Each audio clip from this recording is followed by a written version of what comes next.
para kay Alfred lang, oh. Para kay Alfred, tol. Pare, salamat, ah. Salamat. Salamat. Pare, para kay Alfred. Ang pare ko, para kay Alfred. Pare, kumusta na daw ba yung bata?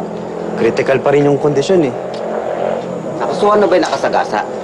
Hitin lang, pare. Walang nakakita ng plate number. Nakakaawa naman si paring Alfred. Kaya nga, eh. Mamamatay lang ng asawa niya, tapos ano pa nangyari? Ay, natutuwa. Pare, pare. Bata, sana makatulong to. Galing sa amin lahat. Salamat mga pare, ah.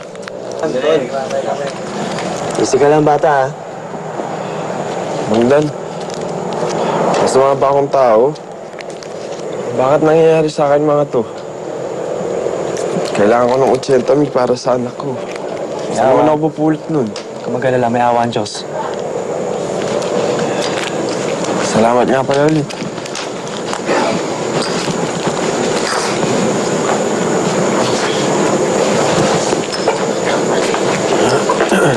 Pare, narinig ko ang usapan ninyo. Baka may tulong ako. Pare, kahit anong tulong, papatusin ko. Eto, 20 mil. Pare, wag mo nga akong gagawin. Paunang bayad. May kapalit yan, syempre. Ano?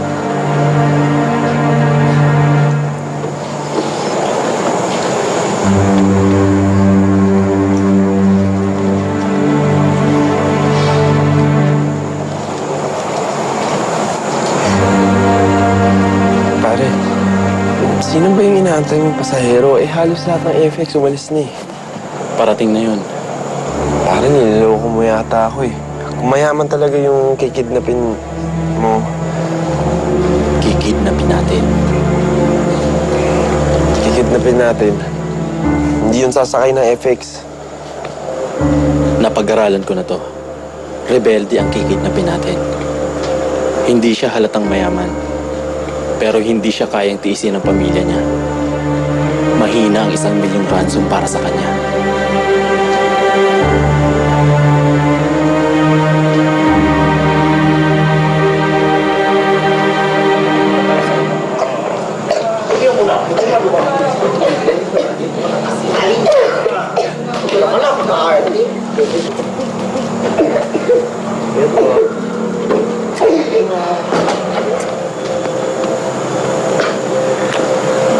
Ito ang dahilan kung bakit kailangan ko tong gawin. Ito ang pinakahuling paraan para makuha ko ang pag-ibig ng babaeng minamahal ko. Gagawin mo to para sa babae lang. Di lang to basta-bastang babae. Minahal ko siya sa loob ng maraming taon. Gaano karaming taon? Di ka maniniwala pag sinabi ko.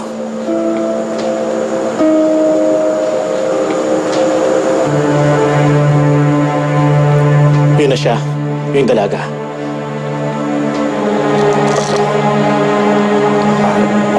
Pare, hindi ko ata kaya to eh. Isipin mo na lang ang anak mo.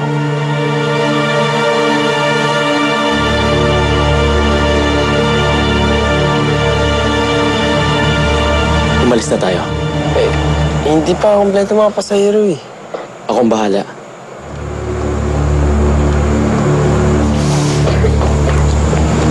Mangdan, alis na kami. Okay, sige. Siya na magbabayad? Siya na daw eh. Sige, bate.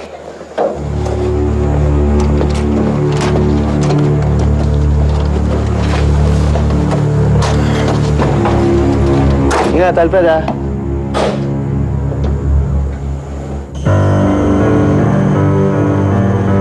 Uy, Pogi, dito ka nilang sumingay, no? Please lang, transfer kayo dito.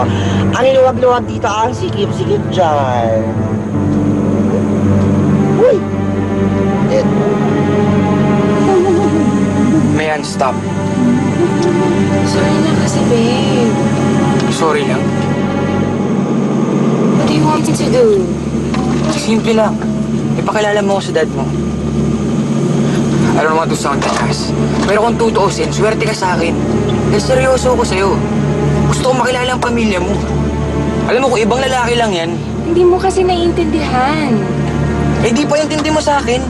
Hindi pa nga ngayon eh. Kung hindi ngayon, kailan?